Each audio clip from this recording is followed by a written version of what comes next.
Good morning बच्चों। Online class में सभी बच्चों का स्वागत है। टॉपिक चल रहा है अपना 1857 का विद्रोह क्रांति। 1857 के विद्रोह में हमने क्या देखा था बच्चों? इससे पहले जो वीडियो मैंने आपको सेंड किया था, पहले वीडियो में मैंने आपको ये बताया था 1857 का जो रिवोल्ट हुआ था बच्चों। 1857 के रिवोल्ट में मैंने आपको इसके जो कारण बताए थे वो सामाजिक कारण बताए थे। इसके सामाजिक कारण की बात की थी, आर्थिक कारण की बात की थी, आर्थिक कारण को देखा जाएगा। राजनीतिक कारण चल रहा था। राजनीतिक कारण में लॉर्ड वेलेजियम की हमने बात की है। लॉर्ड वेलेजली की हमने चर्चा की है। और फिर इसके प्रशासनिक कारणों पर बात की जाएगी। प्रशासनिक कारणों के बाद इसके सैनिक कारणों पर बात की जाएगी। वन बाय वन करके एक एक को देखा जाएगा। पहला नंबर क्या है? पहला इस जो था वो सामाजिक कारण। सामाजिक कारण पे हमने सामाजिक कारण में सती प्रथा पर रोक को देखा गया। इंग्लिश लैंग्वेज को देखा गया था। और तीसरे नंबर पे क्या देखा गया था? विधवा पुनर्विवाह को देखा गया था। हमने देखे सती प्रथा को, हमने देखे इंग्लिश लैंग्वेज को, हमने देखा और विधवा पुनर्विवाह को हमने देखा। ये सामाजिक कारणों में बच्चों हमने वन बाय वन करके सती प्रथा को हमने देख लिया है। इंग्लिश लैंग्वेज कौन लगाए होते हैं? मैकाले आए होते हैं। और मैकाले इंग्लिश लैंग्वेज को भारत में मैकाले की सिफारिश पर कौन लगाए थे? लॉर्ड विलियम बेंटिंक जो थे, उन्होंने इंग्लिश लैंग्वेज जो है एजुकेशन में इसको वैधानिक मान्यता प्रदान कर दिए होते हैं। और विधवा पुनर्विवाह जो है ये भारत के अंदर प्लानिंग कौन किए होते हैं? प्लानिंग कौन करेगा बच्चों? विधवा पुनर्विवाह की प्लानिंग कौन किए? विधवा पुनर्विवाह की प्लानिंग किए लॉर्ड डलहौजी। और फाइनली इनको एक्ट कौन बनाएगा? एक्ट बना दिए होते हैं वायसरॉय लॉर्ड कैनिंग वो क्या बना दिए होते हैं? वो एक्ट बना दिए होते हैं। यहाँ ये क्या चल रहा है बच्चों?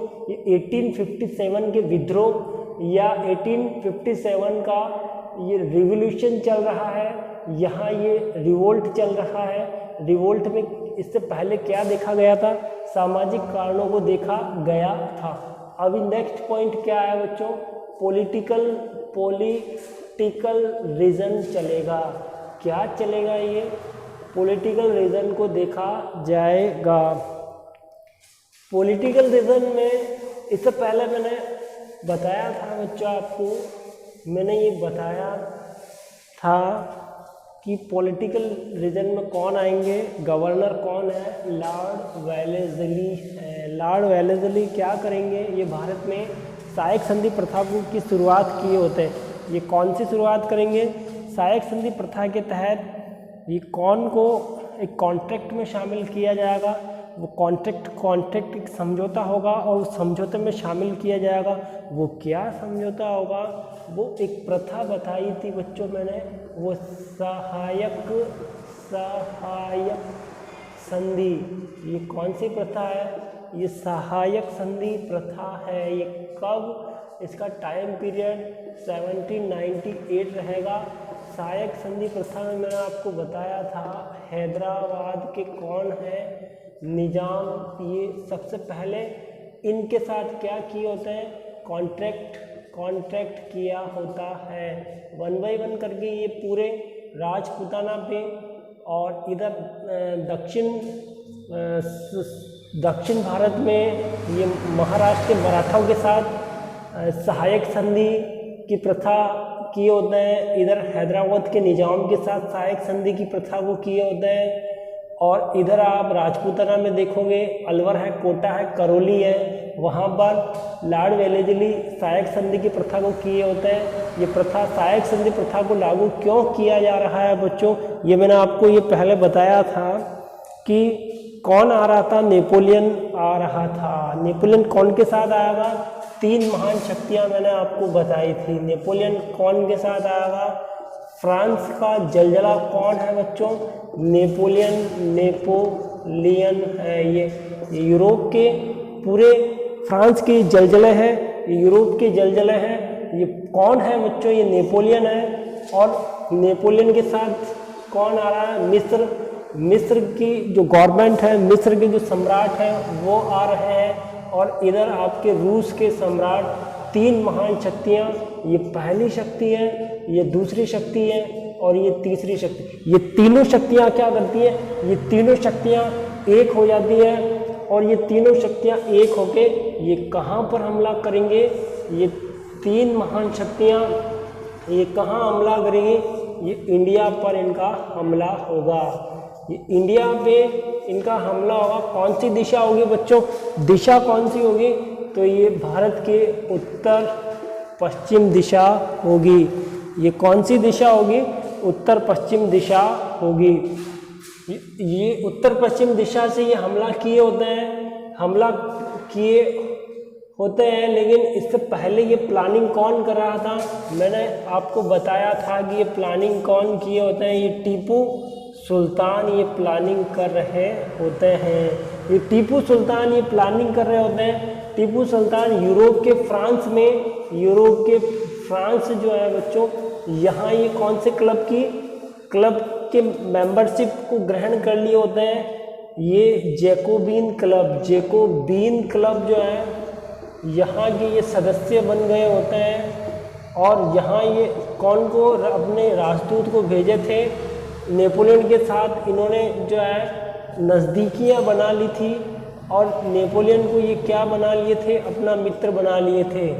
ये सारी प्लानिंग, ये सारी योजना मैं आपको पहले वीडियो में ये बता चुका हूँ। आगे की घटनाओं को अब देखा जाएगा। पॉलिटिकल रीजन में अब कौन आएंगे बच्चों, पॉलिटिकल रीजन में अब कौन आ रहे हैं, अब लॉर्ड डलहौजी आ रहे हैं। ये कौन है, ये लॉर्ड डलहौजी हैं। ये पक्के क्या है, ये साम्राज्यवादी हैं, ये पक्के साम्राज्यवादी हैं। और ये क्या करेंगे, लॉर्ड डलहौजी हिंदुस्तान में, भारत में लॉर्ड डलहौजी ये जो है कुशासन के आधार पर, ये कौन से आधार पे, कुशासन के आधार पर। यहाँ ये कौन सी जगह बताई बच्चों मैंने, ये महाराष्ट्र है। यहाँ महाराष्ट्र में कौन सा साम्राज्य है, ये मराठों का एम्पायर है। या यहाँ देखा जाएगा ये जगह कौन सी है, ये हैदराबाद के निजाम होते हैं। यहाँ ये कौन है, ये कर्नाटक क्षेत्र में मैसूर के कौन है, मैसूर के शासक कौन हैं, यहाँ टीपू सुल्तान है। यहाँ आप ये देखा जाएगा, यहाँ कौन है, अवध के अंतिम नवाब कौन है बच्चों, वाजिद अली शाह। ये वाजिद अली शाह ये अवध के अंतिम नवाब हैं। अवध के संस्थापक कौन होते हैं, अवध के संस्थापक सआदत खान जो है वो क्या है, वो अवध के एस्टेब्लिश्ड किए होते हैं। अवध के संस्थापक कौन है, वो सआदत खान है। अवध के अंतिम कौन है, वाजिद अली शाह है। यहाँ कौन का क्या आरोप लगाया जाएगा, यहाँ कुशासन का आरोप लगाया जा रहा है। ये कुशासन का आरोप कौन लगा रहे हैं, ये लॉर्ड डलहौजी ये क्या लगाए होते हैं, ये कुशासन का आरोप लगाए होते हैं। ये लॉर्ड डलहौजी कह रहे हैं, ये लॉर्ड डलहौजी ये कह रहे हैं, लॉर्ड डलहौजी ये कह रहे हैं बच्चों कि अवध की जनता जो है वो अवध की जनता कुशासन की चक्की में क्या हो रही है, पिस रही है। ये लॉर्ड डलहौजी अवध जो है अवध की राजनीति में हस्तक्षेप करते हैं, इंटरफियर करते हैं और ये कहते हैं कि अवध की जनता जो है वो वाजिद अली शाह के कुशासन के सामाजिक, आर्थिक, राजनीतिक और सांस्कृतिक जो चक्की है उस चक्की में ये गोल गोल क्या हो रहे हैं, ये जनता जो है वो क्या हो रही है, वो पिस रही है। और ये जनता जो है, जनता को मैं क्या करना चाहता हूँ, ये ब्रिटिश साम्राज्य में शामिल करना चाहता हूँ, इसको मैं अपने ब्रिटिश साम्राज्य में मैं इसको शामिल करना चाहता हूँ। ये ब्रिटेन जो है, ये ब्रिटेन की जो सरकार है और जो ब्रिटेन की गवर्नमेंट जो है वो यहाँ पे क्या एक अच्छा प्रशासन को चलाना चाहती है। ये कौन कह रहे हैं? ये लॉर्ड डलहौजी कह रहे हैं। और मैं अपनी आंखों से इस पिसती हुई जनता को, इस कुशासन को, इस अत्याचार को, जनता पे जो अत्याचार हो रहा है, उनके समाज में जो अत्याचार हो रहा है, उनके आर्थिक क्षेत्र में जो अत्याचार हो रहा है, उनके प्रशासनिक क्षेत्र में जो अत्याचार हो रहा है, जो चारों तरफ जो अशांति फैल रही है, उस अशांति को मैं क्या करना चाहता हूँ, मैं उस अशांति को मैं शांत करना चाहता हूँ। ये कौन कह रहे हैं? ये लॉर्ड डलहौजी कह रहे हैं। और इसी ये कोड ऑफ डायरेक्टर में ये सब चीज़ों को, इन विचारों को ये भेजा जाता है और वहाँ पर ये सिचुएशन जो है, अवध की सिचुएशन को बताया जाता है और इसी सिचुएशन के आधार पे अवध का क्या कर लिया जाएगा। अवध जो है बच्चों, कुशासन के आधार पे अवध को 1856 में अवध को हड़प लिया जाएगा। अवध पे अब कौन का अधिकार होगा? अब ब्रिटिश भारत में इसको शामिल कर लिया गया और वाजिद अली शाह को क्या कर दिया? रिमूव कर दिया, यहाँ से रिमूव किया गया था। ये पहला नंबर है। दक्षिण भारत में यहाँ कौन सी जगह है? ये बरार है। ये कौन सी जगह है? ये बरार है। और यहाँ बरार को भी क्या कर लिया जाएगा? हड़प लिया जाएगा। ये कौन है बच्चों? ये लॉर्ड डलहौजी है और लॉर्ड डलहौजी की नीतियों को यहाँ देखा जा रहा है। लॉर्ड डलहौजी पक्के साम्राज्यवादी होते हैं और लॉर्ड डलहौजी जो है वो डॉक्ट्रिन ऑफ लैप्स की नीति को, डॉक्ट्रिन ऑफ लैप्स गोद निषेध प्रथा को भी चल, डॉक्ट्रिन ऑफ लैप्स व्यापगत के सिद्धांत। कौन सा सिद्धांत? व्यापगत का सिद्धांत। ये क्या करते हैं? लॉर्ड डलहौजी जो होते हैं वो राज्यों को हड़प लिए होते हैं। डॉक्ट्रिन ऑफ लैप्स का कॉन्सेप्ट को अपनाएंगे, ये गोद निषेध प्रथा को ये अपनाएंगे। गोद निषेध प्रथा का मतलब ये होता है कि कोई रियासत है और कोई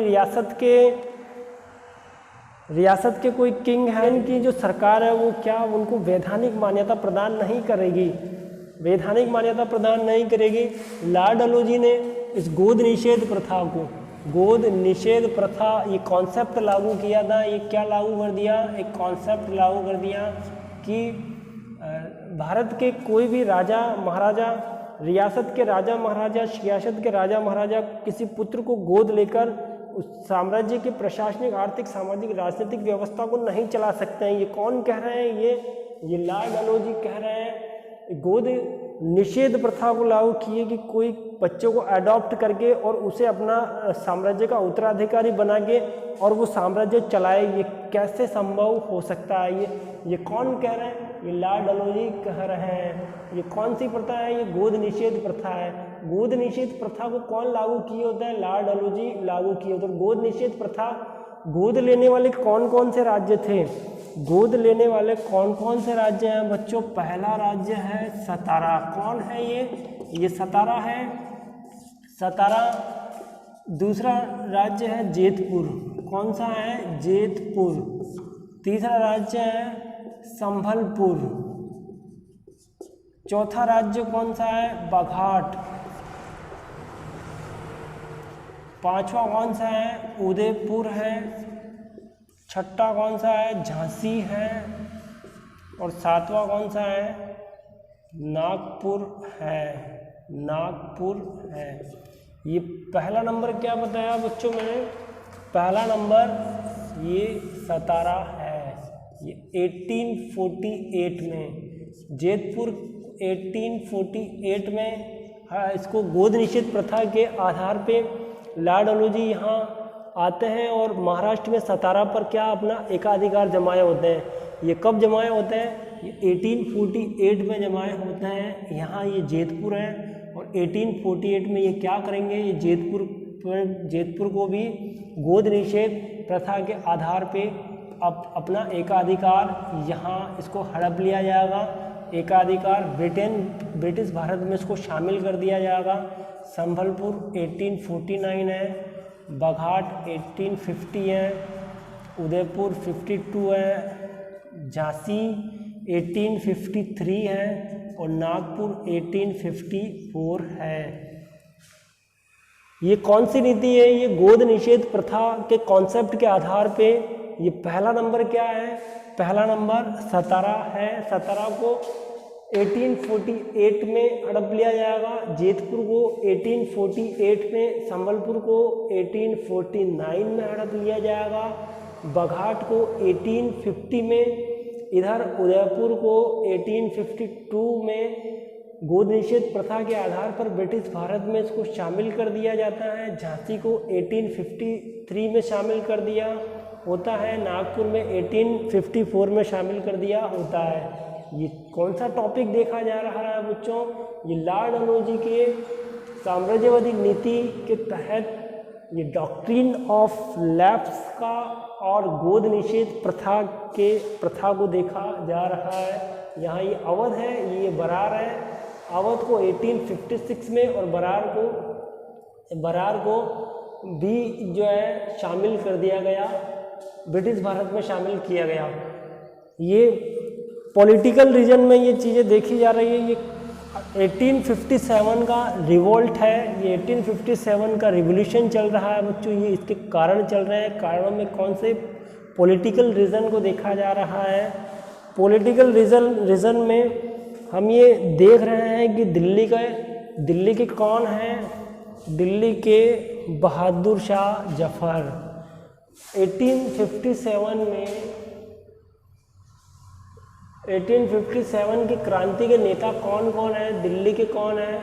दिल्ली के बहादुर शाह जफर हैं। बहादुर शाह जफर, ये बहादुर शाह जफर दिल्ली के हैं। लखनऊ की कौन है?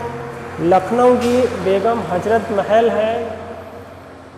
लखनऊ की बेगम हजरत महल है। और इधर लखनऊ के आगे चलते हैं हम। कानपुर के कौन है बच्चों? नाना साहब और तात्या टोपे हैं कानपुर के आगे चलें। कानपुर से थोड़ा नीचे की तरफ आते हैं तो झांसी है। झांसी की कौन है बच्चों? झांसी की रानी लक्ष्मीबाई का नाम सुना है ना सभी बच्चे? ठीक है ना बच्चों, सभी ने सुना है रानी लक्ष्मीबाई। खूब लड़ी मर्दानी वो तो झांसी वाली रानी थी। खूब लड़ी मर्दानी वो तो झांसी वाली रानी थी। ये सभी इसको सुना है बच्चों। झांसी की रानी जो थी उन्होंने अंग्रेज़ों के साथ डट कर मुकाबला किया था और वो मुकाबला करते करते वो क्या हुई थी? वो ग्वालियर में वीर गति को प्राप्त हो गई थी बच्चों। अब ये देखा जा रहा है, इधर देखे थे अभी। यहाँ दिल्ली के कौन है? बहादुर शाह जफर है नेता।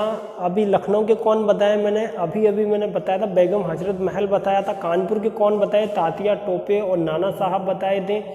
और इधर आगे मैंने आपको बिहार के कौन है? जगदीश सिंह कंवर बिहार के हैं। और बिहार के इधर आप जो है ग्वालियर में कौन है? रानी झांसी की रानी लक्ष्मीबाई। अभी मैंने बताया है। आगे की घटनाओं को देखा जा रहा है। यहाँ ये देखा जाएगा 1857 का जो ये रिवोल्ट है, ये 1857 का जो ये विद्रोह है बच्चों। इस विद्रोह के समय जो वायसराय जो थे वो कौन है? वायसराय लॉर्ड कैनिंग है। कौन है बच्चों? लॉर्ड कैनिंग है। लॉर्ड कैनिंग, ये कैनिंग क्या है? ये प्रथम वायसराय है। ये 1857 की क्रांति के प्रथम वायसराय कौन है? लॉर्ड कैनिंग है। बोर्ड ऑफ कंट्रोल के अध्यक्ष कौन है? स्टेनले बोर्ड ऑफ कंट्रोल के अध्यक्ष कौन है बच्चों? स्टेनले हैं। और ब्रिटेन का पीएम कौन है? पामस्टन जो है वो ब्रिटेन के कौन है? पीएम है। 1857 की क्रांति में लॉर्ड कैनिंग जो है वो प्रथम वॉइसरॉय है। बोर्ड ऑफ कंट्रोल के कौन है? स्टेनले है। और पीएम कौन है? पामस्टन है। पीएम कौन है? पामस्टन है। ये क्रांति की जो योजना बनाई गई थी बच्चों, ये कहाँ बनाई गई थी? क्रांति की योजना ये ब्रिटेन के लंदन में बनाई गई थी। ये कौन सी जगह बनाई गई थी? ये ब्रिटेन के लंदन में बनाई गई थी। ये क्या है बच्चों? यहाँ ये इंग्लिश चैनल है। ये कौन सा चैनल है? ये इंग्लिश चैनल है।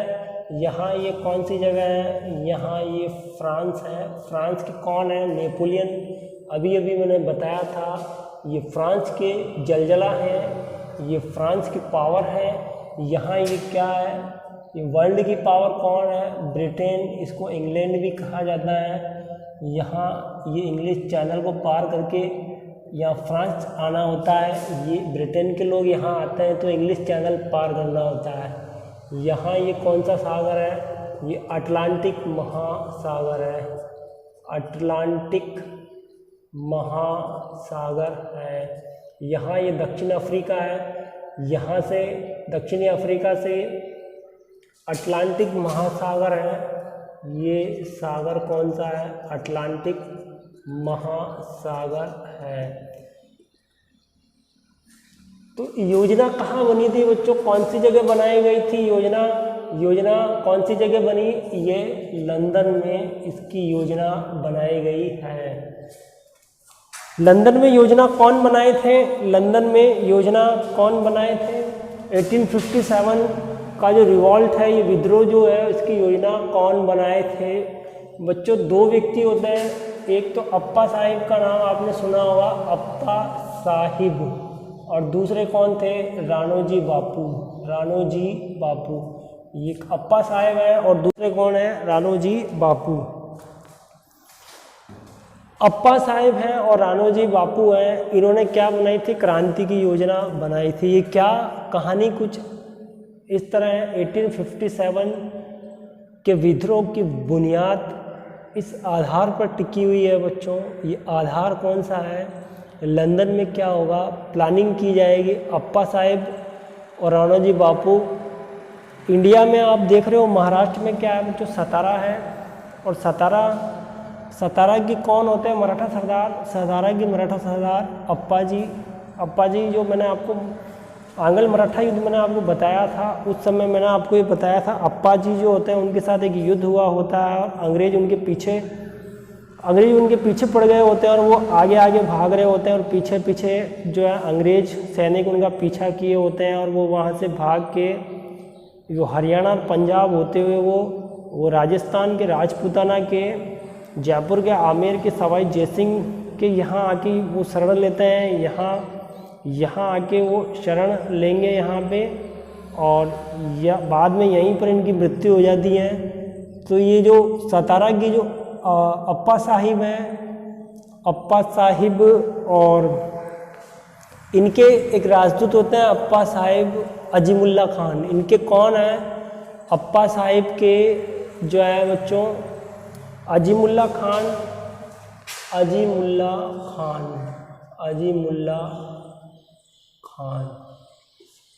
ये अजीमुल्ला खान होते हैं और एक राणोजी बापू। ये लंदन में जाते हैं और उधर जो है बाजीराव को मराठा सरदार में कौन होता है बच्चों? बाजीराव सेकंड को हमने मराठा सरदार में हमने पढ़ा था। बाजीराव सेकंड जो है बेसिन की संधि में 1802 में अंग्रेजों को सरेंडर कर दिए होते हैं, और अंग्रेजों को वो जब सरेंडर कर दिए होते हैं करने के बाद क्या घटना होती है बच्चों? सरेंडर करने के बाद भी बाजीराव जो है वो फिर एक बार अपने हौसलों को बुलंद करते हैं, अंग्रेजों पर हमला करते हैं, लेकिन वो उनको पराजय का मुंह देखना पड़ता है। फाइनली क्या होता है 1817-18 में उनको पेंशन देके कानपुर के बिट्ठूर में भेज दिया जाता है। और उनके दत्तक पुत्र होते हैं बाजीराव सेकंड के दत्तक पुत्र जो होते हैं वो नाना साहेब होते हैं। तो पहले उनको जो पेंशन दी जा रही थी उस पेंशन को क्या कर दिया गया, अब उस पेंशन को क्या कर दिया जाएगा, उस पेंशन को बंद कर दिया जाएगा। कौन बंद कर दिए थे? लॉर्ड डलहौजी जो थे वो पेंशन को बंद कर दिए थे। राणोजी बापू और अजीमुल्ला खां ये दोनों कहाँ गए थे? लंदन गए थे। और उसी सिलसिले में वहीं जाके उन्होंने क्या किया, वहाँ 1857 के क्रांति की योजना को प्लानिंग या योजना बनाया था। 1857 जो विद्रोह हुआ था उसका प्रतीक चिन्ह क्या है बच्चों? उसका प्रतीक चिन्ह है कमल का फूल। क्या है? कमल का फूल, ये इसका प्रतीक चिन्ह है। और ग्रामीण में क्या है बच्चों? गांव में एक जगह से दूसरी जगह क्या होगा, ये क्रांति को जो क्रांति का क्रांति का एक्सपेंड किया जाएगा, विस्तार किया जाएगा कमल के फूल के माध्यम से और रोटी के माध्यम से। क्रांति जो है एक जगह से दूसरी जगह में इसका जो है आगे से आगे क्रांति विस्तार हो। ये क्रांति को जो है सभी जगह एक रूप से एकता से सभी लोग जो है मिलजुल के रहें, इसलिए ये प्रतीक चिन्ह बनाया गया था कमल का फूल और रोटी। 1857 के विद्रोह की योजना कहाँ बनी थी बच्चों? अभी अभी मैंने आपको बताया था लंदन में बनाई गई थी। कौन बनाए थे? अजीमुल्ला खान बनाए थे, राणोजी बापू, ये मिलकर इन्होंने योजना बनाई थी। यहाँ अभी मैंने बताया था प्रतीक चिन्ह कमल का फूल है और रोटी है। ये क्रांति को आगे से आगे फैला देना, आग की ज्वाला को चारों तरफ फैला देने की बात की जा रही होती है। यहाँ पे ये लोग क्या कर रहे होते हैं, ये क्रांति को एक जगह से मेरठ से कहाँ दिल्ली, दिल्ली से कहाँ लखनऊ, लखनऊ से कहाँ कानपुर और कानपुर से ग्वालियर है, ग्वालियर होते हुए ये राजपूताना की नसीराबाद, कोटा, बूंदी और कोटा है यहाँ पे कोटा में विद्रोह होगा, मेवाड़ में विद्रोह होगा, अववा की क्रांति है, इन सभी पर बात की जाएगी। यहाँ ये देखा जा रहा है पॉलिटिकल रीजन को देखा जा रहा है। ये क्या देखा जा रहा है बच्चों? पॉलिटिकल रीजन को देखा जा रहा है। अब तीसरे नंबर पर कौन सा आएगा? तीसरे नंबर पे आता है आर्थिक कारण। कौन से कारण आएंगे 1857 में? 1857 के आर्थिक कारणों को देखा जाएगा। कौन से बच्चों, कौन से कारणों को देखा जाएगा? इकोनॉमिक रीजन क्या है? इकोनॉमिक रीजन, इकोनॉमिक रीजन क्या है बच्चा? आपने कॉर्नवालिस का नाम सुना होगा। कॉर्नवालिस ये सिविल सर्विस के जनक कहलाते हैं। ये कौन क्या कहलाते हैं? ये सिविल सर्विस के जनक कहलाते हैं कॉर्नवालिस। कॉर्नवालिस भारत में ये भारत के किसानों के लिए क्या किए होते हैं? ये सेटलमेंट किए होते हैं, ये समझौता किए होते हैं। यहाँ ये कौन सी जगह है बच्चों? ये बंगाल है। ये कौन है? ये बंगाल है। यहाँ ये कौन सी जगह है? ये यहाँ कौन है? महाराष्ट्र है यहाँ पे। ये कौन है? ये भारत का उत्तर पश्चिम है। यहाँ ये बंगाल में यहाँ एक बंदोबस्त किया जाएगा। ये कौन सा बंदोबस्त कहलाता है? स्थाई बंदोबस्त कहलाता है। ये किसानों के साथ उनके भूमि को लेके, उनकी ज़मीन को लेके ये सभी किसानों की एक मीटिंग किए होते हैं, किसानों को बुलाए होते हैं, एक आदेश निकाला जाएगा, एक फरमान निकाला जाएगा। फरमान के आधार पर क्या होगा, ये जो है भारत के अलग अलग क्षेत्रों में अलग अलग पॉलिसी को लागू किए होते हैं। और कितनी पॉलिसी को लागू किया जाएगा यहाँ बच्चों 3 पॉलिसी को लागू किया जा रहा है। 1 बाय 1 करके तीनों पॉलिसी का विश्लेषण किया जाएगा। बंगाल के कौन है यहाँ पे? स्थायी बंदोबस्त हैं। बंगाल में कौन सी पॉलिसी को लागू किया गया था? स्थायी बंदोबस्त को लागू किया गया था। यहाँ महाराष्ट्र में कौन सी पॉलिसी को लागू किया गया था? यहाँ रैयतवाड़ी बंदोबस्त लागू किया गया। यहाँ ये बंगाल है, महाराष्ट्र है, इधर ये आपके उत्तर पश्चिम में कौन सी, महालवाड़ी पॉलिसी को, बंदोबस्त को लागू किया गया है। यहाँ बंगाल में अंग्रेजों को कितना 30 जमीन का या भू राजस्व का कितना 30% क्या हो रहा था, प्रॉफिट हो रहा था। इस स्थायी बंदोबस्त से अंग्रेजों को कितना हुआ बच्चों, 30% प्रॉफिट हुआ। ये कौन को हुआ था, ये अंग्रेजों को प्रॉफिट हुआ था। ये नीति कौन लागू किए होते हैं, ये कॉर्नवालिस लागू किए होते हैं। सिविल सर्विस के जनक कौन है, कॉर्नवालिस सिविल सर्विस के जनक है। ये प्रॉफिट हुआ कितना परसेंट, 30%। यहाँ कितना परसेंट प्रॉफिट होगा, 51% प्रॉफिट होगा। कौन को प्रॉफिट होगा, अंग्रेजों को प्रॉफिट होगा। यहाँ जो बचा कितना, 19% प्रॉफिट महालवाड़ी बंदोबस्त होगा। कौन को होगा, अंग्रेजों को प्रॉफिट होगा। ये क्या देखा जा रहा है, ये आर्थिक रीजन को देखा जा रहा है। स्थायी बंदोबस्त में क्या होगा, ये इनकी क्या शर्तें होगी। स्थायी बंदोबस्त की पहली शर्त क्या है, दूसरी शर्त क्या है, तीसरी शर्त क्या है। स्थायी बंदोबस्त में मीडिएटर नहीं होगा बच्चों, इसमें मीडिएटर होगा बच्चों, सॉरी, इसमें कौन होगा, स्थायी बंदोबस्त में। स्थायी बंदोबस्त की पहली शर्त क्या है, पहली शर्त ये आती है स्थायी बंदोबस्त की कि अंग्रेज जो है कॉर्नवालिस किसानों के साथ में समझौता किए होता है, उनको ये बताया होता है, सूर्यास्त का नियम दिया होता है कि जो लगान जो लिया जाएगा वो सूर्यास्त से पहले तुम्हें देना होगा। और इसमें किसान और अंग्रेजों का सीधा संबंध नहीं होगा। किसानों का और अंग्रेजों का इसमें कैसा संबंध होगा, जब सीधा संबंध नहीं होगा तो बच्चों इसमें जमींदार होगा और जमींदार का जमीन पर पूरा एकाधिकार होगा। और जमींदार जो होगा, जमींदार किसान से लगान वसूल करेगा और किसान से लगान वसूल करने के बाद वो जमींदार कौन को जमा कराएगा, वो अंग्रेजों को जमा करवाएगा। ये कौन सा बंदोबस्त है, ये स्थायी बंदोबस्त कहलाता है। आगे हम देख रहे हैं रैयतवाड़ी बंदोबस्त में अंग्रेजों का और किसानों का सीधा संपर्क होता है, डायरेक्ट संबंध होगा। किसान अपनी ज़मीन का लगान जो है वो सीधा कौन को जमा कराएगा, अंग्रेजों को जमा करवाएगा। ये कौन सी व्यवस्था है, ये रैयतवाड़ी बंदोबस्त कहलाता है। उत्तर पश्चिम भारत में कौन सी व्यवस्था, महालवाड़ी व्यवस्था के अंतर्गत क्या होगा, गांव का मुखिया होगा। सारे जो गांव सभी किसान जो है वो सभी किसान गांव के एक पर्सन को जो ज़्यादा बुद्धिमान होगा, जो भूमि व्यवस्था और राजस्व व्यवस्था की जानकारी रखता होगा और जिसका दबदबा होगा, जिसके अपने खुद के निजी मकान होगा, और उसको क्या किया जाएगा, उसको मुखिया बनाया जाएगा। और मुखिया बनाया जाएगा और वो मुखिया जो है वो सभी किसानों से क्या करेगा, वो लगान वसूल करेगा। और वो लगान वसूल करके वो कौन को सौंप देगा, वो अंग्रेजों को सौंप दिया जाएगा। ये कौन सी व्यवस्था है बच्चों, ये महालवाड़ी व्यवस्था है। यहाँ ये कितनी व्यवस्था, ये पहले नंबर पर कौन सी व्यवस्था को देखा जा रहा है, ये स्थायी बंदोबस्त को देखा जा रहा है। ये कौन सी है, स्थायी बंदोबस्त है। ये दूसरे नंबर की कौन सी है बच्चों, ये रैयतवाड़ी व्यवस्था है। 51% प्रॉफिट कौन को होगा, अंग्रेजों को होगा।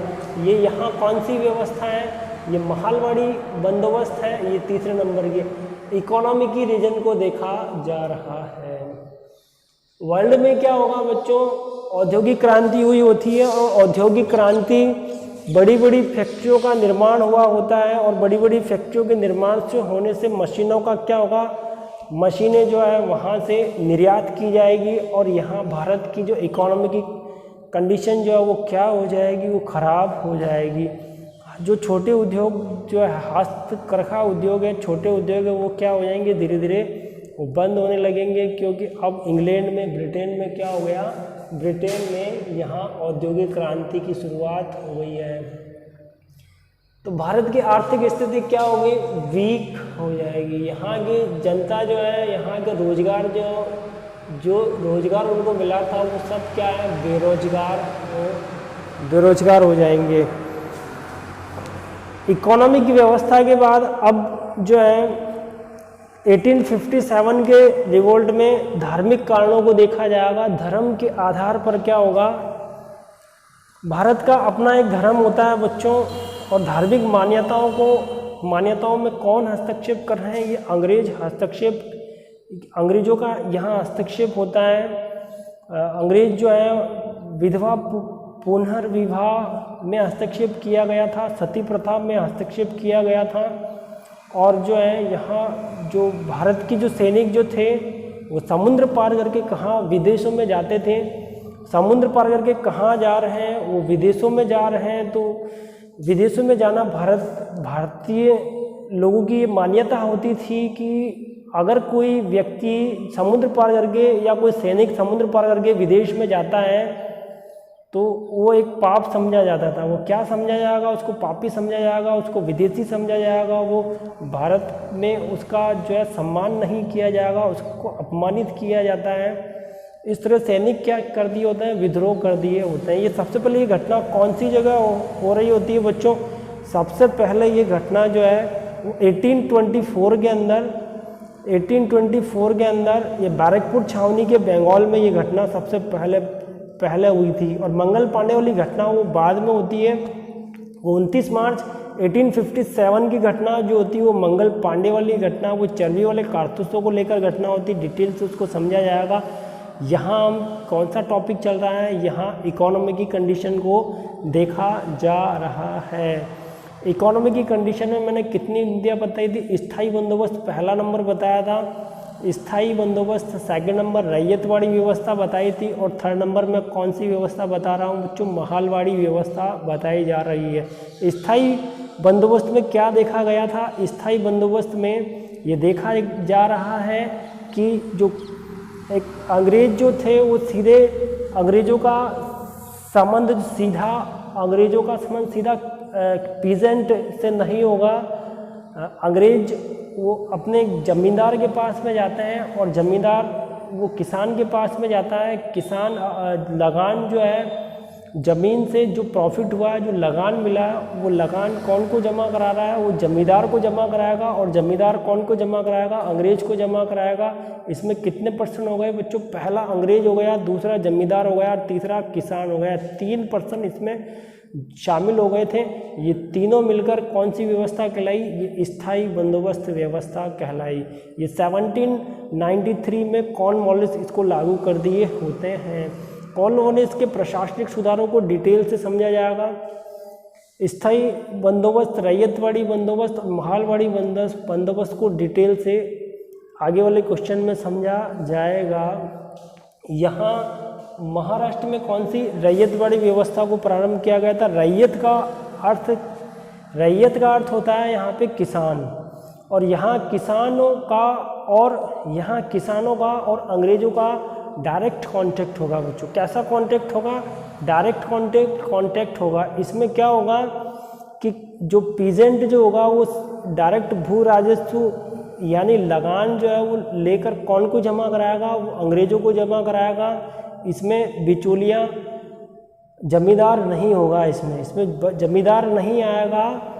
इसी व्यवस्था को क्या कहा जाएगा? इसी व्यवस्था को रैयतवाड़ी व्यवस्था कहा जाएगा। अभी मैंने बताया था महालवाड़ी गांव का मुखिया जो होता है वो लगान कौन को वसूल देगा? ले जाके अंग्रेजों को देगा।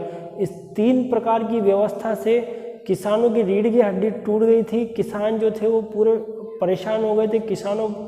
किसानों की आर्थिक स्थिति जो थी वो डगमगा गई थी। किसानों को खाने के लिए कुछ नहीं बचा था, किसानों को खेतों के अंदर कुछ नहीं बचा था। क्योंकि यहाँ इंडिया में क्या होता है बच्चों? इंडिया में जो फसल जो होती है वो मानसून पर निर्भर करती है। यहाँ अल्नीनो और वहाँ अल्नीनो का भी यहाँ प्रभाव होता है। यहाँ मानसून भी देखा जाता है कि मानसून के आधार पर यहाँ पर फसल का उत्पादन होता है। अगर मानसून अच्छा है, बारिश अच्छी है तो फसल भी बहुत अच्छी होती है। अगर मानसून अच्छा नहीं है, बारिश अच्छी नहीं तो फसल भी नहीं होती। लेकिन अंग्रेज आते हैं, वो मानसून को नहीं देखेंगे, वो उनको केवल क्या दिखाई देगा? उनको केवल अपना लगान दिखाई देगा। वो केवल लगान वसूल करते रहेंगे। किसानों के हाथ काट दिए गए थे, किसानों पर अत्याचार किया गया था। जिन किसानों ने लगान नहीं दिया था उनके घर से उनके जो मवेशी जो होते हैं, भेड़ बकरी, और गाय भैंसों को वहाँ से ले जाके दूसरी जगह बेच दिया गया था। उनके खेतों पर एकाधिकार कर लिया होता है। खेतों पर क्या कर लिया होता है? एकाधिकार कर लिया होता है। खेतों पर उनके खेतों पर एकाधिकार कर लिया जाएगा। और इस तरह पूरे भारत में जो है अंग्रेज़ों के शोषण का, अंग्रेज़ों के अत्याचार का और अंग्रेज़ों की जो तानाशाही चल रही थी, उस तानाशाही को कौन सहन कर रहे थे?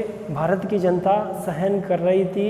और वो दिन जो था, वो दिन आ गया था 1857 का। वो कौन सा डिसाइड किया गया था? वो 31 मई 1857 डे डिसाइड किया गया था। लेकिन वास्तव में जो है 1857 का विद्रोह 10 मई को ही प्रारंभ हो गया था। ये 31 मई से पहले से इसकी शुरुआत हो जाती है। आगे की घटनाओं को आगे देखा जाएगा। धार्मिक कारणों में अगर बात की जाए तो सामान्य सेवा भर्ती अधिनियम 1857 को लागू किया गया था। ईसाई मिशनरी जो थे, भारत में ईसाई लोग आए थे और भारत के लोगों को वो कौन सा धर्म ग्रहण करवाना चाहते थे? ईसाई धर्म की। जो व्यक्ति क्या होगा, जो ईसाई धर्म को ग्रहण करेगा, उसे अनेक प्रकार की सुविधाएं प्रदान की जाएगी। उसको ज़मीन दी जाएगी, उसको जो है अच्छा मकान दिया जाएगा, उसको जो है सरकार के द्वारा जो योजनाएं लागू की गई है, जो नीतियाँ लागू की, उनमें विशेष छूट दी जाएगी। ये कौन? ये अंग्रेज ईसाई कहाँ से आए थे? ये यूरोप से भारत में आए थे। ये ईसाई धर्म का विस्तार करना चाहते थे। और इस तरह जब धर्म का मामला आ गया था, समाज का मामला आ गया था, आर्थिक स्थिति खराब हो गई थी और जब पॉलिटिकल व्यवस्था बिगड़ गई थी, इन सभी बहुआयामी चीज़ों से हिंदुस्तान में क्या हुआ? जनता जो थी त्राही करने लगी थी और लोग जो थे वो लोग क्रांति की ओर अग्रसर हुए और भारत में 1857 की क्रांति होना निश्चित हुआ। आगे की घटनाओं को देखा जा रहा है बच्चों। सैनिक कारण को अगले टॉपिक में देखा जाएगा और इनकी घटनाओं को अगले टॉपिक में बात की जाएगी। बच्चों, अभी इसका पहला वीडियो मैंने आपको सेंड किया है, ये इसका दूसरा वीडियो है। आप निरंतर अध्ययन कर रहे हो, इसके लिए आपका बहुत बहुत धन्यवाद है। और आप जो है अपने लक्ष्य प्राप्ति के लिए तैयारी कर रहे हैं और निरंतर आप वीडियो को देखे जा रहे हैं, इससे हमें बड़ी खुशी होती है। हमारा आशीर्वाद सभी बच्चों के साथ में है और सभी बच्चे जो है कामयाब हो, कामयाबी की रफ्तार में जो है उनको सरकार के द्वारा जो योजनाएं हैं उनमें सब योजनाओं में उनको लाभ मिले और उनको अच्छा जॉब मिले, ये हमारा आशीर्वाद उनके साथ बना रहेगा। Okay, thank you very much.